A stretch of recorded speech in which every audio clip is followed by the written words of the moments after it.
All right.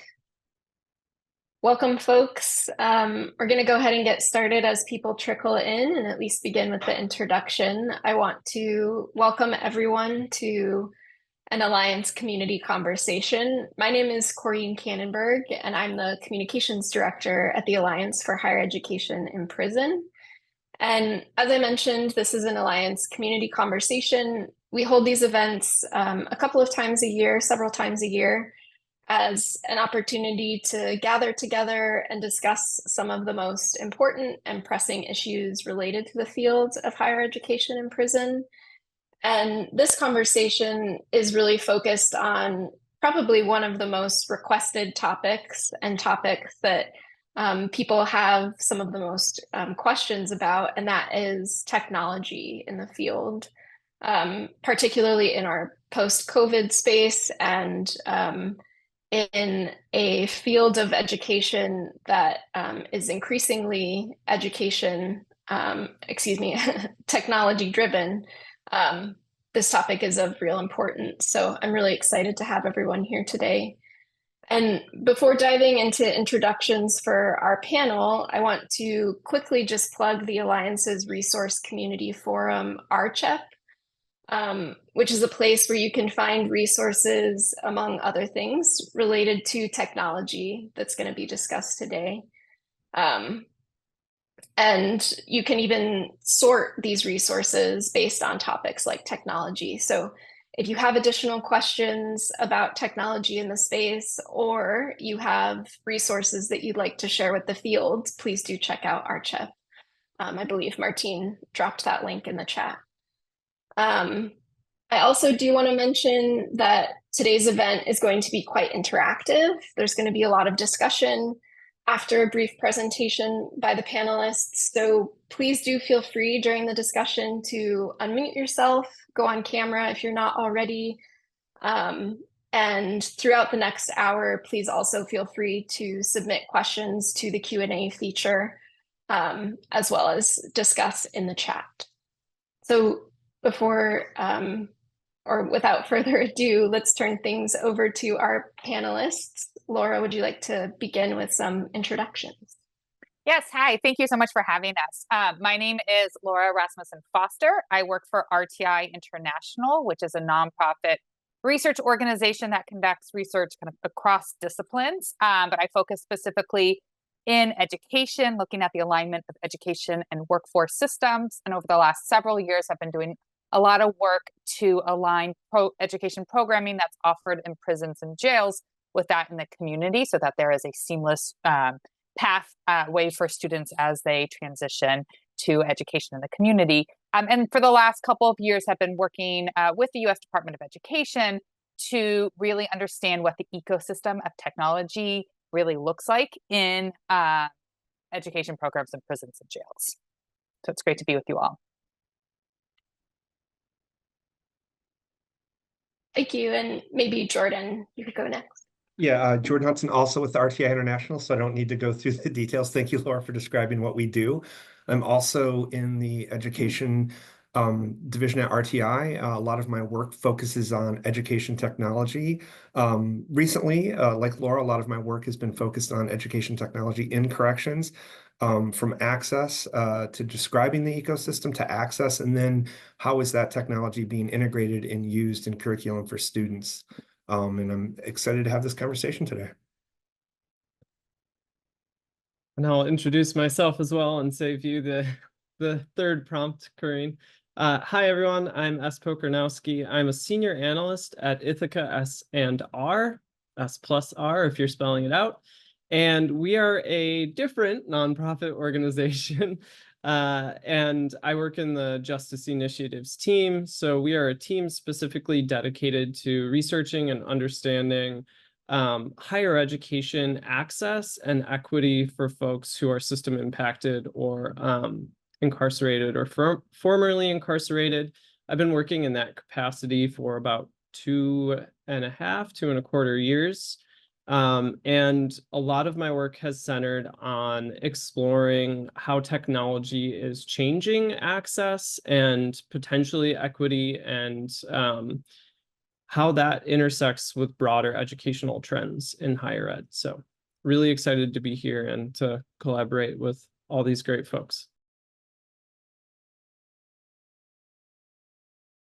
Great, wonderful. And so we'll pass it off to Laura to begin the presentation here. Thank you. And we're actually going to pass it to the rest of you. Now that you've heard who we are, we really want to get a sense of who you are. So we have just 2 quick poll questions to kind of get us started today. I'm going to make sure I have to stop sharing. Give me a second so that I can launch the polls. Here they are. So I'm going to launch 2 polls. One is just asking who's in the room. So if you'll select kind of the role that best matches kind of the role you play. And then we're just curious kind of for what purposes, if any, are you currently using technology in your programs? And there is an option for other or not using it. So very curious to hear. Let me launch these and give you all some time to respond.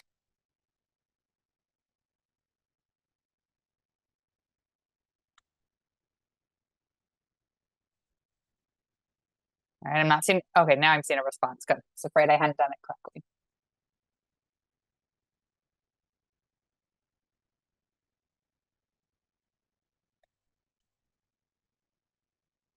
I tend to get pretty competitive with response rate, so I will wait it out so many people respond.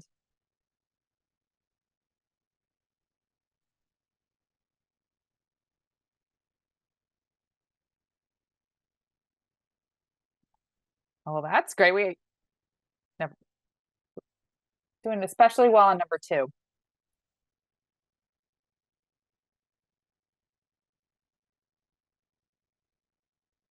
All right, I'm going to stop it here at 78%.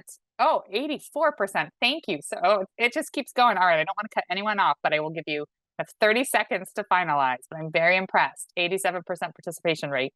So let me share with you what we've learned. So that's great. It looks like we have kind of highest percentage is other. So I'm very curious if you want to let us know in the chat kind of how you identify your role as other, but also pleased to see that we have a number of instructors, college program staff, and, you know, at least one facility administrator. So that's great. For the second question, glad to see it's not all not using technology, although I know there's a handful of you, and that's certainly the reality.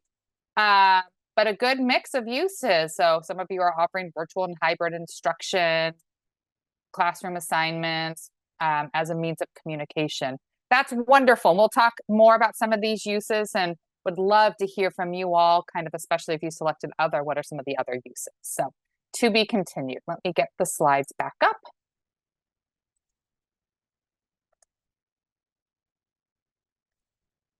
All right, so I'm just going to provide some framing for the conversation before letting S and Jordan really get into the details with you. Our goals for today are to share with you findings from our respective work in this space about what we know about how technology is being used for education purposes in prisons. You'll hear from S at Ithaka SNR, who you just met, about their survey of prison education programs, and from Jordan at RTI about our work with the U.S. Department of Education on building an educational technology ecosystem for prison education programs.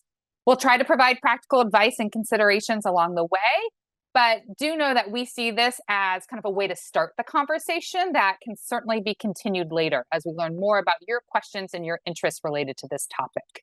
So that brings us to what we hope will be the most productive part of today. Corinne already mentioned that we want this to be a very interactive session, but we'll kind of share with you some of the findings from our work, but then we want to open up the conversation to hear about how you're currently using technology and how you're making the most of the environments that you work in.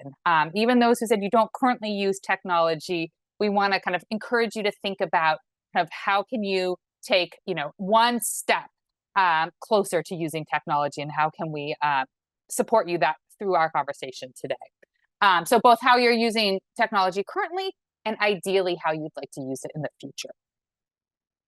So we just wanted to start by kind of framing the landscape around a common language.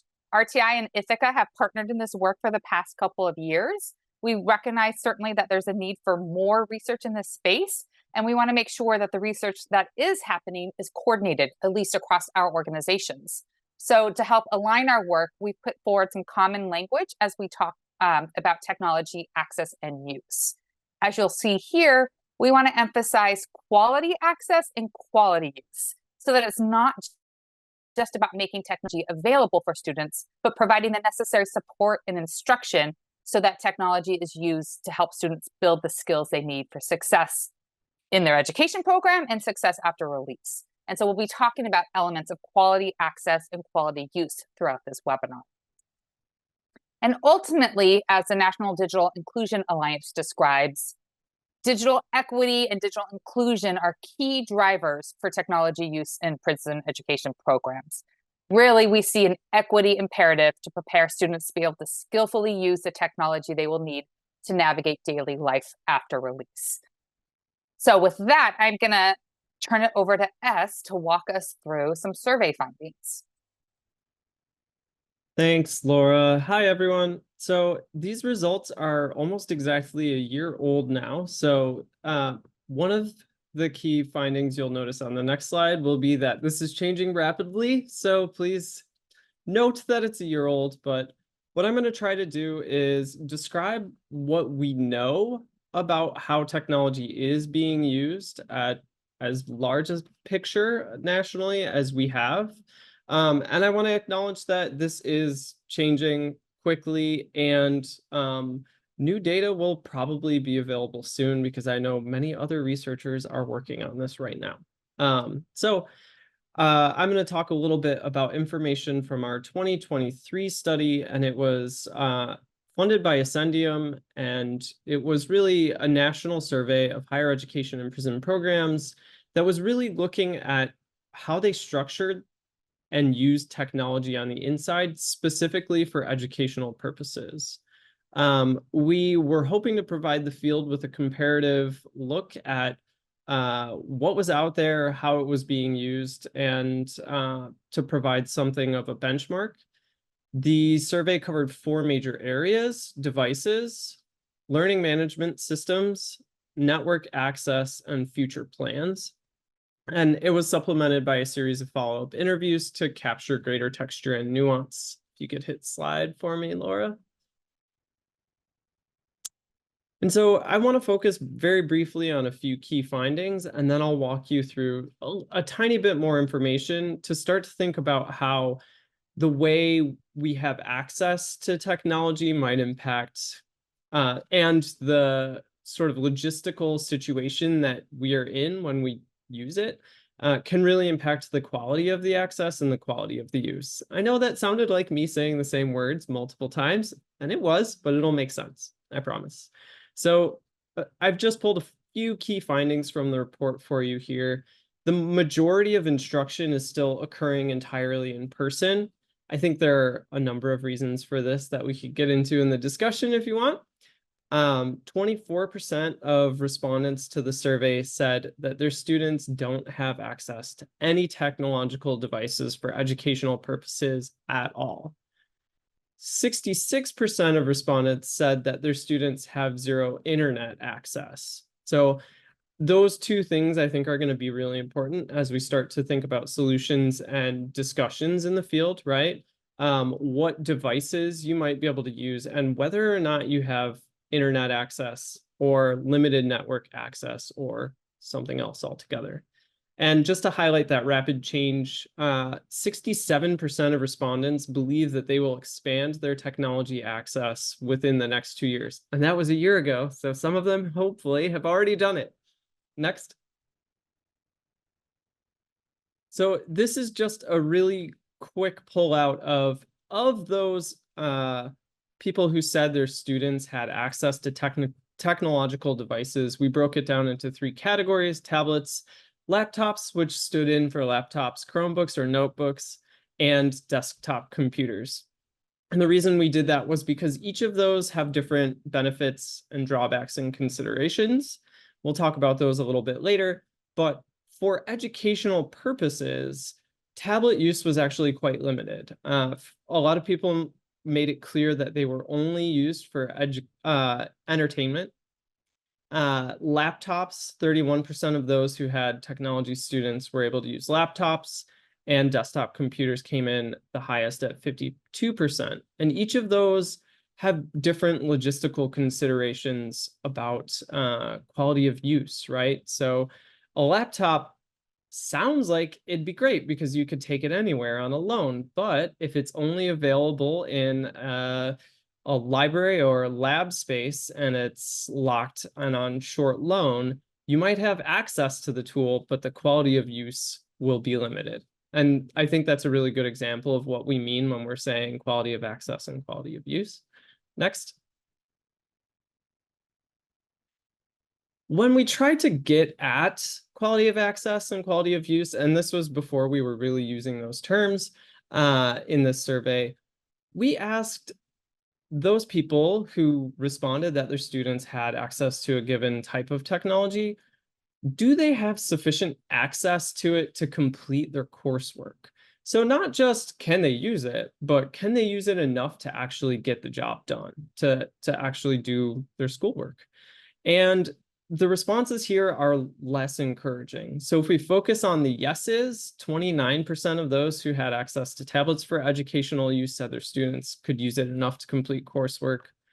48% of those whose students had access to laptops said they had sufficient access to complete coursework, but only 31% of those whose students had access to desktop computers said that they had sufficient access to complete coursework. And I think this is a really good snapshot that gives you a sense of how much the quality of use actually matters and what the logistical and spatial reality of the facilities that you're operating in can do to the education you provide. Next. When we started asking about learning management systems, it also became clear that a very limited amount of students had access to them. So this isn't on the slide, but only 29% of all respondents indicated that their students had access to a learning management system for educational purposes. And if we look at the breakdown of what they have and where, it's striking because Canvas comes in at 48% as the most used. So the respondents had access to this open access learning management system more frequently than they did to proprietary models operating on the inside, which I think is worth thinking about. And I just want to highlight that on one hand, the use of learning management systems we found in the follow-up interviews was extremely limited. And in additional deep dive questions on this section of the survey, a lot of the time, crucial functions for learning management systems, such as direct messaging or email options or community posting or interactive, any chance to interact really is frequently turned off or disabled. And I just want to flag that as something to think about. If you're looking to implement learning management systems, make sure that you're going to be able to use it to its full extent. And find a solution that's going to work for the college and the correctional institution. Next. And I want to end this section on some positive notes. Future plans, implementing or expanding access to priority technology. We asked, well, how soon do you think you'll get the thing that is most important to you that you'll implement this? And 67% of respondents said within either the next year or 2 years. And again, that was a year ago. So it gives us a sense of how rapidly the field is changing. And I think demonstrates if this is changing so rapidly, we really need to think about student outcomes and what objects we're trying to achieve when we implement this new technology. That's why you'll hear Jordan and Laura and I really bringing home the idea of quality access and quality use, because we want to center student needs and student learning outcomes and objectives as we move into this phase of rapid technological expansion. Next. And so we also did a little follow-up work finding out about student experiences with technology. So that information was based off of a survey, and we did some follow-up interviews later, just trying to understand what the student experience of these systems was. And what we found was that students would really benefit from more quality access to and quality use of digital technology in general. Students often don't have that quality time to use it. And in particular, we heard that a lot of students never had good access to research materials unless they were in graduate programs. So there's also something of a tiered level of access in educational terms. And we also heard that training with and consistent use of industry standard technologies and tools really is not available for most students throughout their education. And there's key gaps in training. A lot of the time we heard about students not receiving any training on how to use the technology they were receiving education on or doing coursework on. And they have to teach themselves or teach each other. Together, though, we can think about these approaches as ways to help students further develop the digital literacy and mastery so crucial to education, employment, and reentry success. So thinking about the student experience will also help us think of student-centered solutions to these problems. And I'll turn it over to Jordan here. Thank you, Es. Next, I'm going to be talking about the technology ecosystems for correctional education. Can you go forward, please? Thank you. This idea of this technology ecosystem, this work actually was funded by the U.S. Department of Education's Office of Career Technical and Adult Education, OCTAE. And the idea is a state ecosystem, but it has important implications for facility and program level ecosystems as well.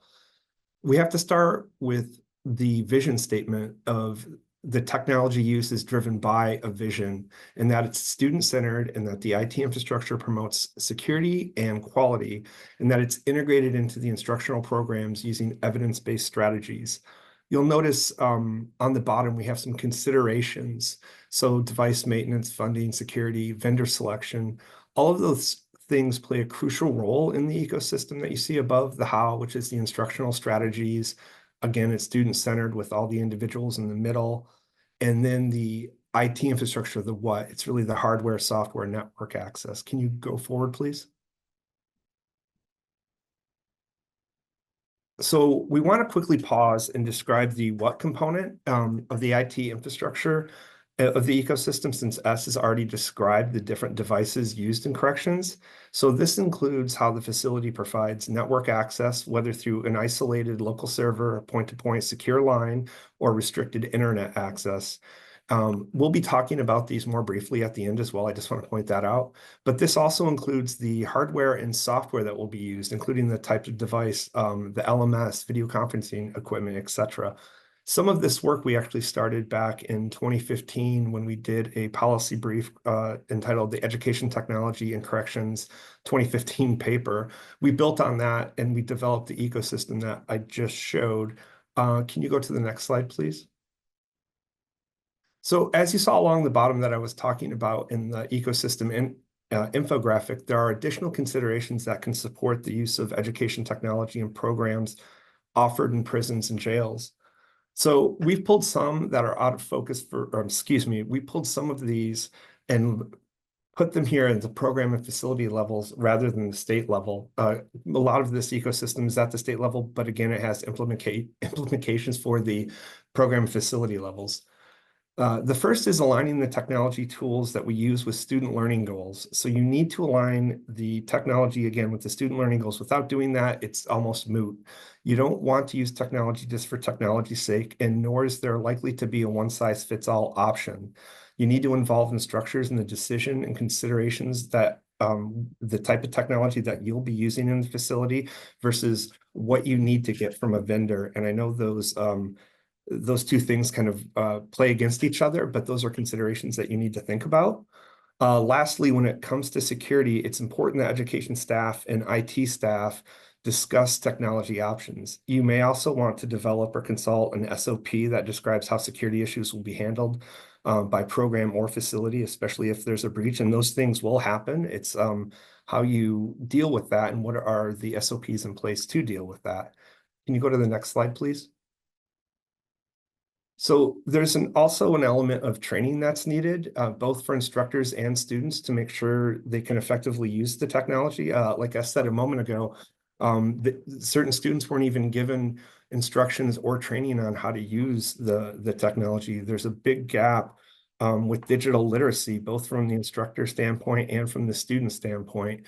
And so we need to understand the specific technology tools, the instructional strategies, and how we're going to integrate those into the classroom. It also helps to understand how to use the right device and modality for the right instructional purpose.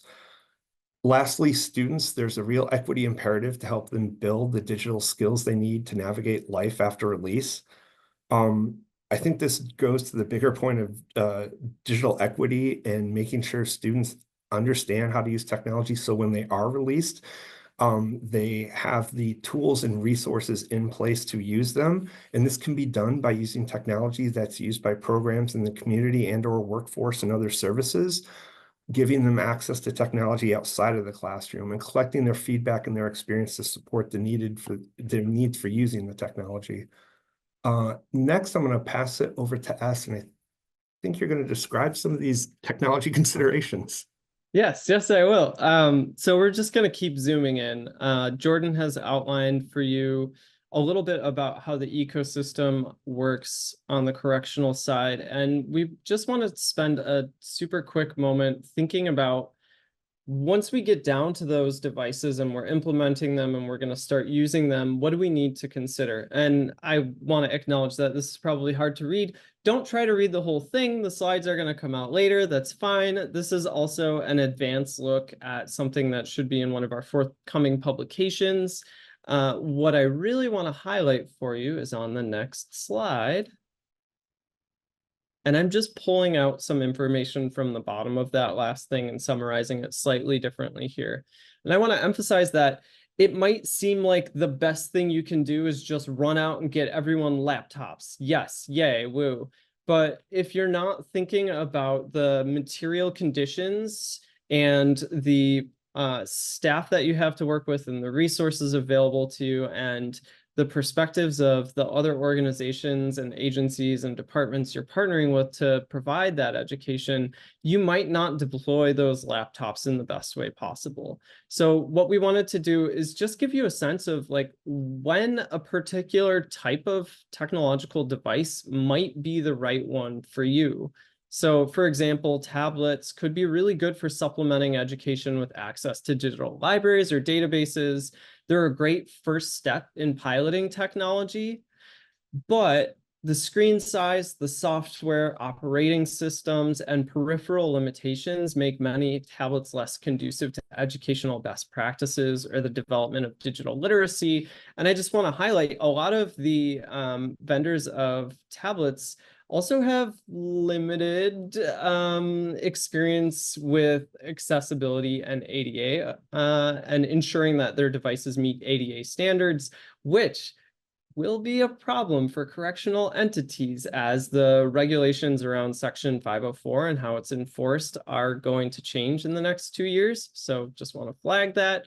Laptops are best used in long-term loan situations, but they require robust IT support or capacity for expensive external contracting.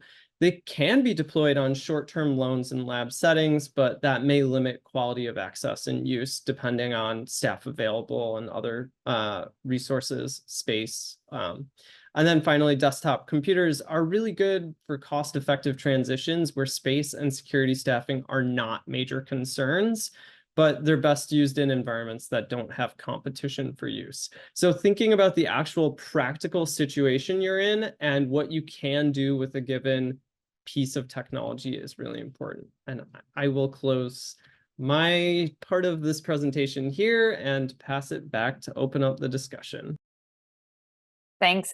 So hopefully we've given you just a sense of the lay of the land. I should have said we weren't going to offer, some concrete answers because as S just went through, there are so many trade-offs you have to consider given the environments in which you're working, the purpose for which you're using technology and the resources that are available to you.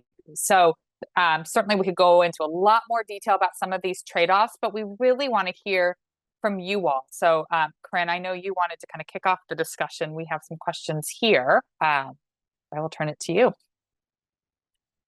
Yeah, thank you. And please, again, feel free to post additional questions in the Q&A function below. But we're really curious to hear from the audience on some of these questions. So maybe we'll leave the slide up for a moment so people can look through the questions as well. But what technology do you use in your programs and why?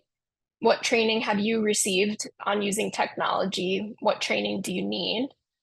What training do students receive on using technology? What training do they need? And what support does your program need to enhance its use of technology?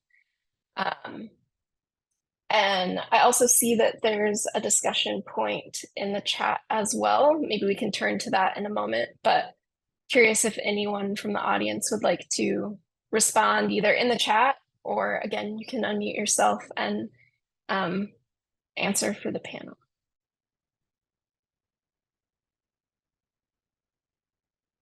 Hello, everybody. I'm from Maine State Prison, and I can go on about our technology program over here forever. So if you have any specific questions for me, you can tell me. I can answer that. We are using our technology with the University of Southern Maine and University of Maine at Augusta, where people taking courses. We have around 100 and I would say 10 or 15 people who are taking courses in these universities through the University of Augusta, and there are a couple of them from University of Southern Maine. I'm from University of Southern Maine. We have laptops for all those people who are going to classes. We have hybrid classes as well as access to asynchronous classes, and we do have some desktops, but generally the students are given a laptop, and people who lose the laptop due to some disciplinary problems, they have to go to the education department and get the loaner to do their work. We are blessed in Maine. Our program is really started off in May 2022, and thanks to Commissioner Randall Liberty, who opened up this technology system over here. We have a Wi-Fi, and as I said, I'm sitting in my cell, close custody, and talking to you guys. The only limitation I have is I don't have camera access over here, but I have camera access in the other, if I go to education and stuff like that. So we have technology. We have a couple of residents. We call people residents over here instead of inmates or offenders. So we have some really very skilled residents who work in the education department, who support us, and then there's a couple of technology managers who support us. What they have done is like they have created something called Bucket, and in Bucket system they put things that, like, for example, I'm going to leadership and class, so I don't need computer, access to a Python program. So people who are going to Python, who are taking computer programming class, so everybody's is pretty much tailor-made, the Bucket system. If the sites we are not allowed is blocked, there's a notice that comes up, and there is a space for us to give reasons if we want to unblock the sites. For example, if we are doing some research and some of the research sites are blocked, it will come up, and then generally within, I would say 48 hours, we get a response whether yay or no. But 90% of the time, it's yes if it's education related, because we write it down what class we need for, who is the professor, and what's the contact. So pretty good system over here. The only problem is it's only accessible to 10 to 12% of the population. So that's the drawback. Thank you. If you have any questions, let me know. Can I just quickly jump in and say that's really impressive, first of all. what you all have built, and the pocket system that you just described, and I believe you said 48-hour turnaround to get access to a site is pretty amazing. I did want to quickly ask, and I think Maine has a student internet use agreement policy in place where the onus is on the student if there's a breach. And that policy, I think, helps with access, if I'm not mistaken. You're correct. If you're given freedom, then you have to be responsible. You have to be accountable. So yes, we have a robust policy about that, and it's no tolerance. So people who do violate for whatever reason, they have different levels of suspension. It goes from it can be a week, a month, 6 month, year, or out of the program. But it's pretty fair. They do review people, and it goes up to the chain of command. And as I say, with if you're getting freedom, then you have to be accountable. You have to be responsible for what you do. So, and I think, Jordan, correct me if I'm wrong, that's unique in that it's, dealing with individual situations and breaches as opposed to shutting down access for a whole facility or a whole program, which is often what we see. So, Correct. no, we are blessed, yeah, thank you. Sorry, we are blessed with with the program started off with Miss Laura Rhodes. She was in UMA as a dean, assistant dean, and she came to university came to Department of Correction in June 2022, and that's and with obviously the leadership of Mr. Randall Liberty just flew off, and it was some pains, but it's pretty fair system. It's good system. And it's working towards getting more people involved. So, Thank you for sharing. Again, very robust and very interesting. Yes, thank you so much for sharing. And I have one quick follow-up question as well related to some of the discussion points here. It sounds like, based on your description, that in Maine too, a lot of the training is kind of peer support systems, where you're getting assistance and support from others who have access to technology, whether it's to train on specific software, or I'm guessing for other kind of supports as well. But I'm curious if you felt as though there was a need for more robust and structured trainings for technology so that you could be better oriented or needed additional support in any areas. I think you bring up a big point, but the problem is that a lot of training that will happen. It will be expensive. So right now, what we have is thanks to again second chance funding and stuff. I'm not under that because I'm not a U.S. citizen. But second chance funding, the people who are getting University of Maine at Augusta and University of Maine at Southern Maine, they have done an incredible job. Everything is available right on their site. So generally, if you're taking asynchronous classes, it's all modules. So you have, and this technology support is amazing. For example, I just had I couldn't get access to something, and I talked to I sent a mail to the technology person in USM, and it was fixed within an hour. So we have that, and if we have live chat, we can chat with the IT, email them obviously. So those type of things. But they will. You're right. Like if people want to, let's say, go into specialization in computer technology, that's the drawback, that it's not happening right now. So its access is limited to college with generally humanities and business classes. Some very few people are taking computer classes, but those are very basic classes. So that will be like, as you grow, so I think they will open up, but it's expensive too. So we would love Google, we love Microsoft training, stuff like that. So, but that's, again, security is really, they haven't yet figured out that part yet, but it's work in progress.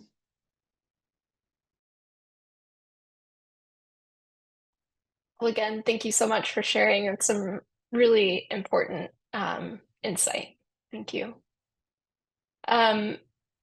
Since I don't see any hands up in the audience currently, maybe we can shift to the discussion point in the chat, because I think it's an important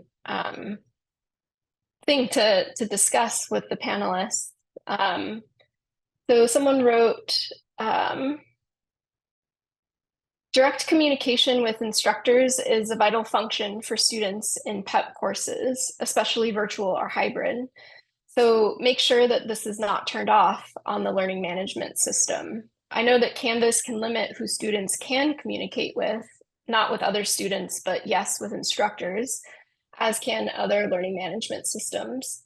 Implement policies for appropriate communications and orient faculty on things to look out for rather than blanket limitations in the name of security. So I'm curious what the panelists think and what they found in their research related to this issue of direct communication through learning management systems, because it seems as though learning management systems can have this, can be sort of a double-edged sword in some regards in terms of technological access, because it allows for this communication between instructor and students, but there is a real hesitation to sometimes allow students to have that communication with other students. Has anyone? Sorry. That's exactly what we heard and what we found in the survey, at least. And I actually heard some really interesting formulations where there was no direct communication allowed through the LMS at all, and it was only the only way that students and faculty could actually communicate one-to-one outside of class time was through comments on graded assignments.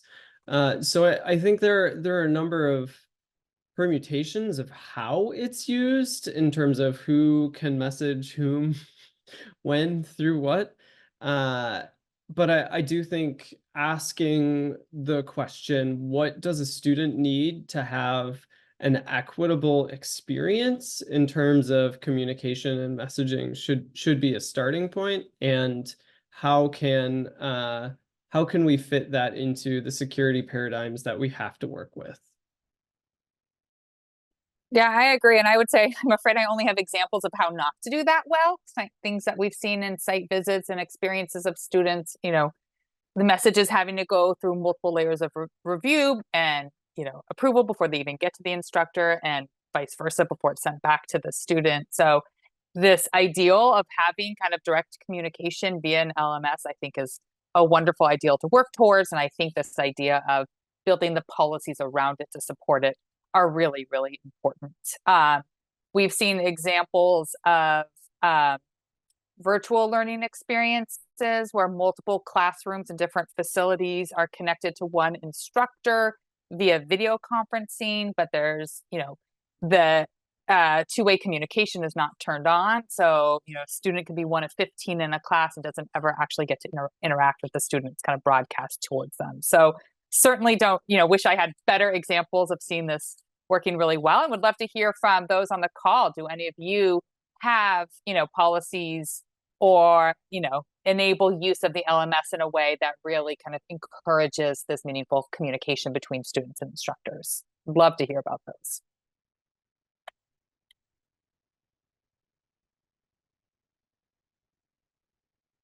See at least one in the chat. That's great, Marco, that your LMS allows direct communication. Wonderful. And do you have policies or kind of guidelines that your program has written to support this?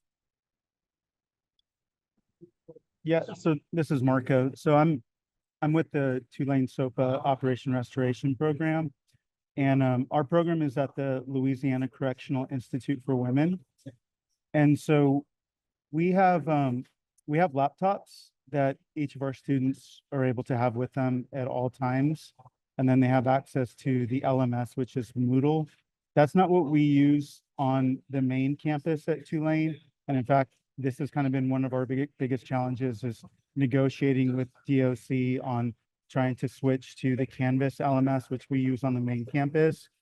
And our push with that is really, again, to align with the idea that we want our students who are incarcerated to experience that same kind of educational experience as our students on the main campus.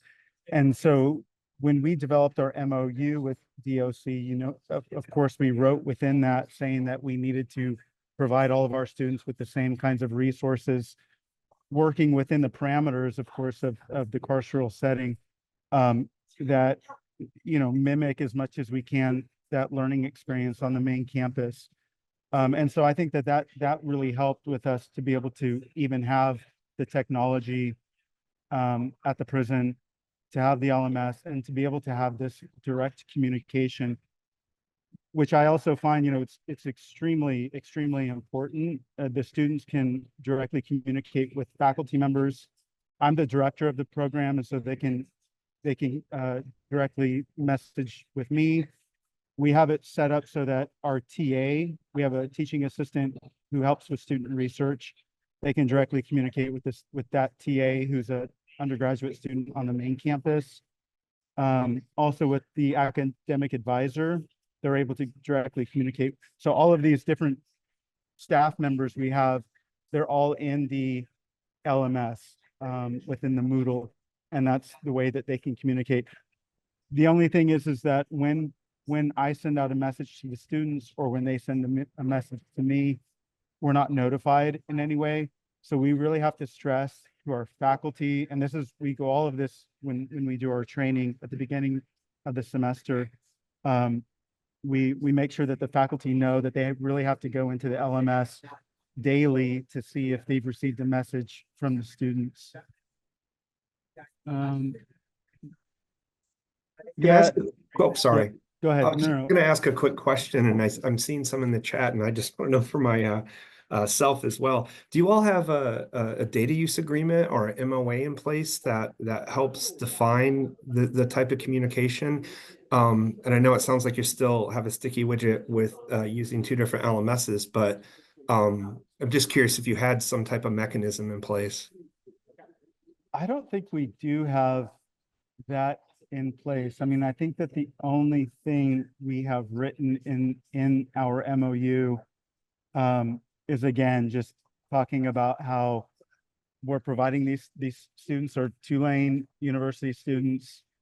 They need to have this similar educational experience as our students on the main campus, and we have it listed out. We recently submitted the MOU to the Department of Corrections, and they're reviewing it. But in the meantime, they've been able to allow us to, you know, have the LMS. I mean, the LMS is completely, they provide oversight with the vendor that the Louisiana Department of Corrections works with, right? They provide the complete oversight of our LMS, as well as all of the other prison education programs in the state. So I don't think we have an actual, what did you ask in there, MOA in place regarding technology? Yeah, I think that's their MOU that you were discussing, or a similar type of framework. Yeah, and the data use agreement, I think, is a little deeper. Data use agreement, yeah. Yeah, but at least you have a mechanism in place that allows, or at least it frames the communication platforms, etc., between you all and the facilities. Yep. And now we're really trying, so as we're negotiating, trying to get switching to Canvas. The big point there is talking about once our students are released. You know, we have found that our students who have been released have really struggled now with having to relearn Canvas, because they're so used to using the Moodle LMS that they have to now relearn Canvas. And if they're released, you know, mid-semester and they're going to continue their studies, well, actually, I take that back. When they are released mid-semester, they can continue to use the laptops that they were using in the prison, so that they can gain access to that Moodle LMS. And so they can actually continue their coursework. But then, of course, when that semester ends and they continue their studies on the main campus, they now have to switch to Canvas. So that's been a challenge for us. And so that's another reason why when we talk with Department of Corrections, we tell them that it's so beneficial if we're able to already have them using Canvas on the inside, so that once they're released, it will be a smooth transition. And what we really want to do for our program is to hire like a digital literacy success coach that can both work with our students on the inside, but also when they're released, that person would help them to kind of, they would be the person who would be training them really on how to use Canvas, how to use other forms of technologies once they're released. And I just want to jump into at that point because there was a previous comment as well that I think touched on something similar, which is related to the development of these kinds of digital literacy skills and the difficulty of providing adequate training when people come to technology with different levels of skills. And so how can we best provide skill building opportunities for folks who have really not used computers much at all or not in an educational setting, alongside students who are much more have much more digital literacy. So I'd be curious to hear, it sounds like Jennifer from the comments is saying that there's at least in their experience, they have provided students with multiple levels of coursework. So very kind of basic training in computer literacy and an advanced training and meeting students where they're at. But I'd be curious to hear from the audience what other kinds of digital skill building occurs within your programs. How does that look? I'm just giving folks an opportunity to write in the chat. I know not everyone wants to unmute. And I'll just offer that kind of some of the technical assistance we're offering right now in partnership with World Education, who's doing a lot of work around digital literacy for the U.S. Department of Education, along with JFF, who I know we have some friends from JFF on the call as well.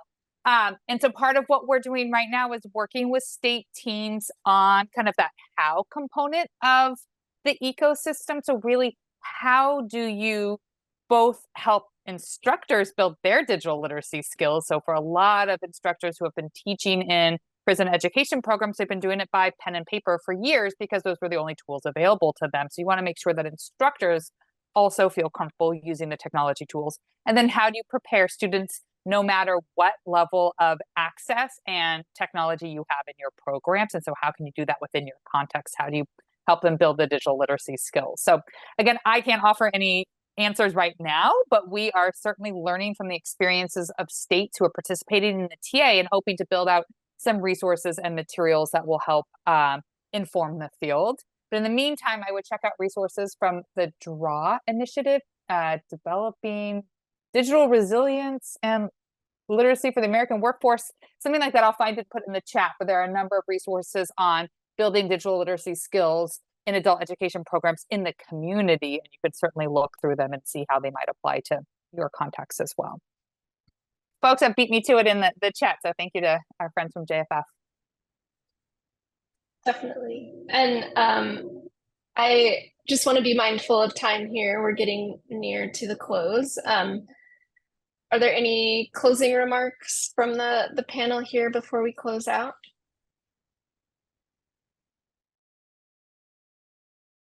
I just think this has been a really wonderful conversation. We've loved the engagement, getting to hear from you all, and kind of I appreciate the kind of solutions-oriented perspectives you all bring. That we all know what the challenges are, and it's easy to get stuck there.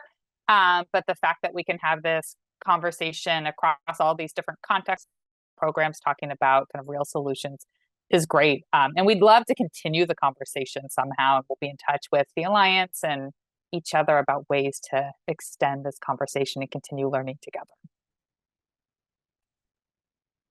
And of course, you can always email any of us. We're happy to talk to you, and we talk to each other. So please reach out if you think there's anything we can do for you. Happy and to I help. just jumped ahead to show our email addresses, but also wanted to leave you all with just the link to the resource database that Corinne had mentioned, or the QR code that'll take you there. And so There are a number of resources from Ithaka and from RTI that we've referenced today that are housed there, as well as kind of other topics that are certainly relevant to the work that we're all discussing today.